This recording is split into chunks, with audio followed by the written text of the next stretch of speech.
will be defined by you and your relationship with God. When God truly satisfies you. You know, when I was a kid, it's a good time of the year to tell these kind of stories, right? When I was a kid, we'd have Christmas just like y'all did. Christmas was invented back then. And we'd have Christmas and we'd have toys and all those sort of things. And I'd get the toys and toys and toys and toys and clothes and toys that I got for Christmas. And after I had wrapped them, I had taken everything and opened it up and looked at my big mountain of toys and toys and clothes and toys, I was satisfied with what I had. And because I was satisfied with all the stuff I got, when I went to school and we talked about what other people got, I wasn't jealous of what they had because I was satisfied with, you don't hear me, I was satisfied with what I had. And nobody could tempt me to, hey, we'll do this and you can get this toy. No, I got my own toys. And you know what, I like my toys first and foremost because they're mine. Now your toy might be different than mine. You might have a Nintendo and I got a Atari, but I'm satisfied with my Atari. And because I'm satisfied with it, I don't have to do anything crazy to get what you got because I like what I have. And at some point when you're satisfied, you start liking what you got just because it's yours. I'm not jealous, I'm not envious, I'm not covetous. I don't want any of that because I'm satisfied with what I have.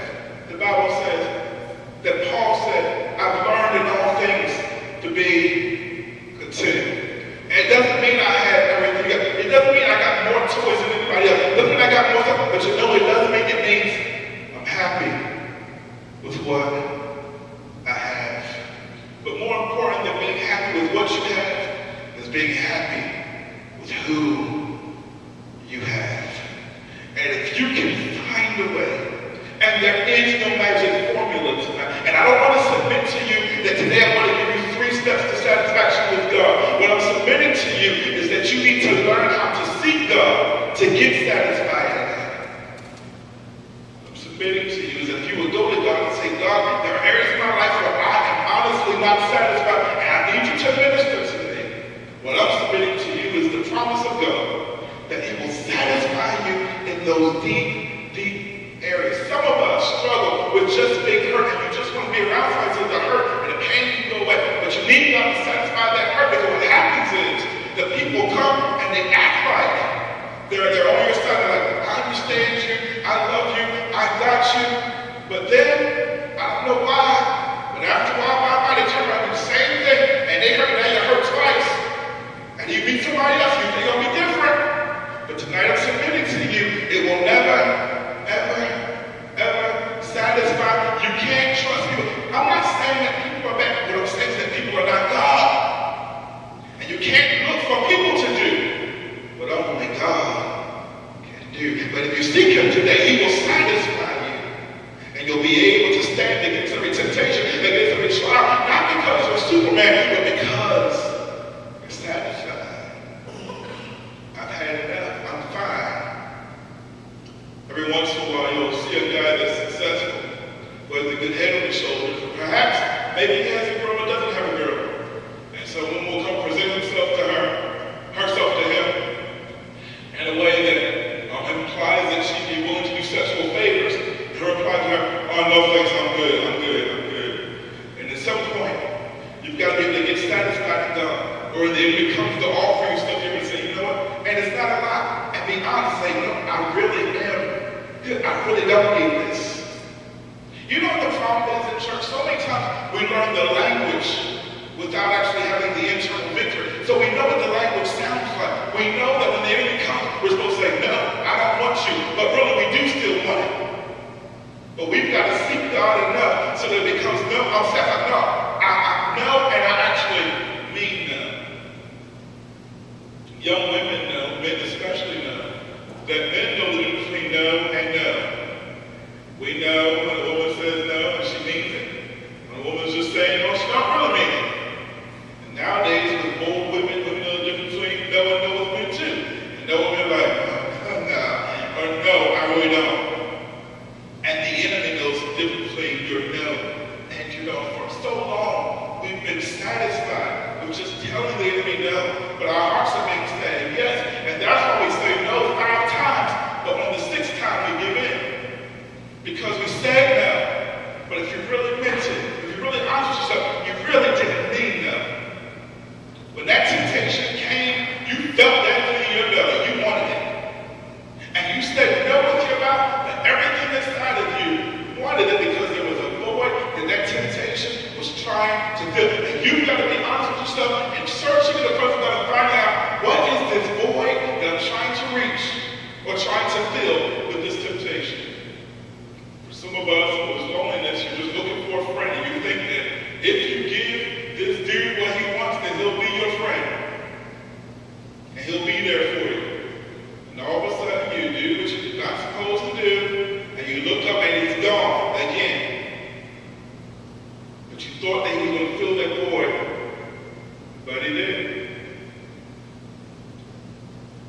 what's being filled is not always the superficial thing that you're doing.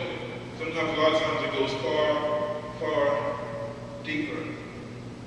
Sometimes, like I said before, it's just that need for companionship. Sometimes, it's just wanting to never have to be lonely again. So knowing that if I got somebody, whenever I pick up the call, I had shared on social network before, we say we want commitment, but oftentimes we really want is on-demand access. I don't really want a commitment relationship. I just want to be in a situation where whenever I need somebody, I can call them and they're there. And commitment sometimes seals that up and lies and makes that possible. Understand what I'm saying? People oftentimes, they want that on, but I just want somebody to be there for me. I want to submit to you that no person can ever meet that requirement. I don't care if you've been married for as long as I have 14 years, been married for longer, 50 or 60 years. People are still people, and there's a limit. And I've known people that were married for 50 years, but something happens. The humanity sets in. You find out that they're real, that they're actually humans, and guess what? One of those people leaves the other. And now that person's married for 50 years is now walking alone again. You better have satisfaction outside of the person. You better have satisfaction outside of it. You better recognize the satisfaction must come from God. The deepest longings in your heart, you can never trust to be satisfied by somebody else, even if they could do it. Because the humanity of them could always cause them to disappoint your expectations, or in the worst case scenario, use them strategically to your disadvantage and manipulate you. So I can't afford to have my deepest longing satisfied by you. What a friend we have. There is a friend that's sticking close to the brother, and that friend, you need Jesus to be in that #1 spot. And I know somebody like, oh, you don't understand. It's good to have a person. It's good to have a person that you can touch, that you can feel, that you can actually hang out with each other. But lean not upon the arms of flesh, because the arms of flesh will fail you. They're still human. You need to make sure that that primary position is filled by no one else but God. You know, it's really funny. When you have a job that you're satisfied with, other people can call you up and say, hey, I got this job offer. And what do you say? You know what? What you got? No, I can afford to be picky and choose. No, not interested. I already have a job. You need Jesus to be in that #1 position. So that when somebody else comes that doesn't line up with at least what you got, you have the option to say, nope, that's not for me, not interested. You understand what I'm saying to you? When you have not been satisfied, you've not allowed God into that area, you lose your ability to properly discriminate and discern for what actually is good for you. If you're